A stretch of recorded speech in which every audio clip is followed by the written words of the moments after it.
right, so our story is The Remember Balloons, written by Jessie, Oliveros, and illustrated by Dina Wolfacote. This is a 2020-2021 Show Me nominee book.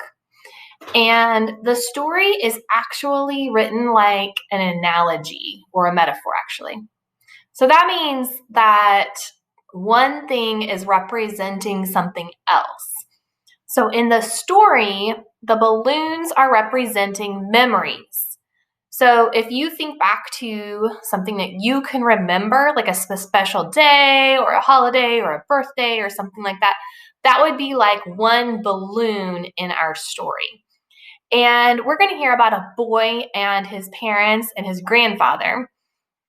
And the boy has some balloons, and his little brother doesn't have as many balloons because he's little, so he can't remember as many things, and not as many things have happened to him yet. And his parents have lots of balloons, and then his grandpa has a whole bunch. And his grandpa tells him all these cool stories, and then his grandpa starts forgetting things, and he starts losing his balloons. I'll also tell you that this story makes me feel really sad when I read it.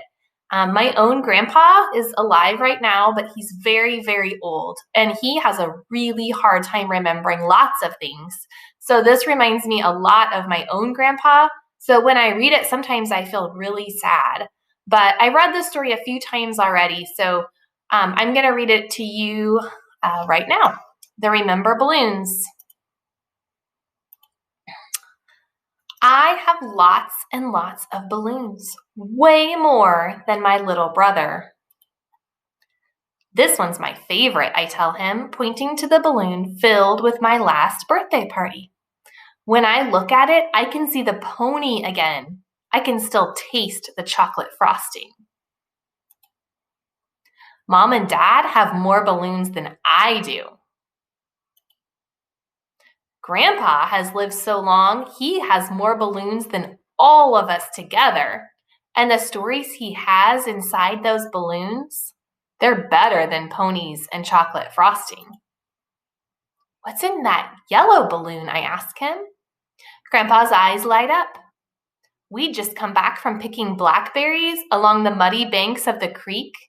Our berry-splattered vases gave Aunt Nellie's cow such a fright that she didn't make milk for days. What about that blue one, Grandpa? That's the time I lost my favorite dog, Jack, Grandpa chuckles. I found him chasing butterflies next to the schoolhouse. Only Jack could get me to go to school on a Saturday. And that one, I point to a purple balloon above his head. Grandpa looks up and smiles, and his face is alive with remembering. That's the day I married your grandma in the little church on Cedar Lane. We danced that night under the stars, and oh, how I loved her. I don't have to ask him about the silver balloon because I have that one too. That was the day we stood on the dock till the sun went down, feeling tug after tug on our lines. Grandpa and I must have caught 1,000 fish. Grandpa ruffles my hair like he always does. That's one of my favorite balloons. Mine too, I say. But Grandpa's been having problems with his balloons lately. One will get caught in a tree, and he'll tell me the same story over and over. Let me tell you about the Christmas I went to Aunt Nellie's farm, Grandpa said, even though he just finished telling me about it. Other times, a balloon will float right out of his hand, and he won't even know it. It's okay, Grandpa, I yell as I run after it. Every time I almost reach it, but it always slips away. Something's wrong with Grandpa, I tell my parents. He can't hold on to his balloons anymore. Mom looks at me with sad eyes. That happens sometimes when people get older. Grandpa's balloons start floating away faster and faster. Running down streets and up hills, I watch the balloons grow smaller. He finally loses the silver one. I watch it float away until I can't see it anymore.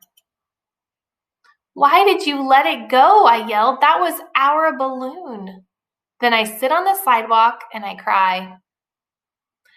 I feel Grandpa pat my back, but he doesn't ruffle my hair like he always did.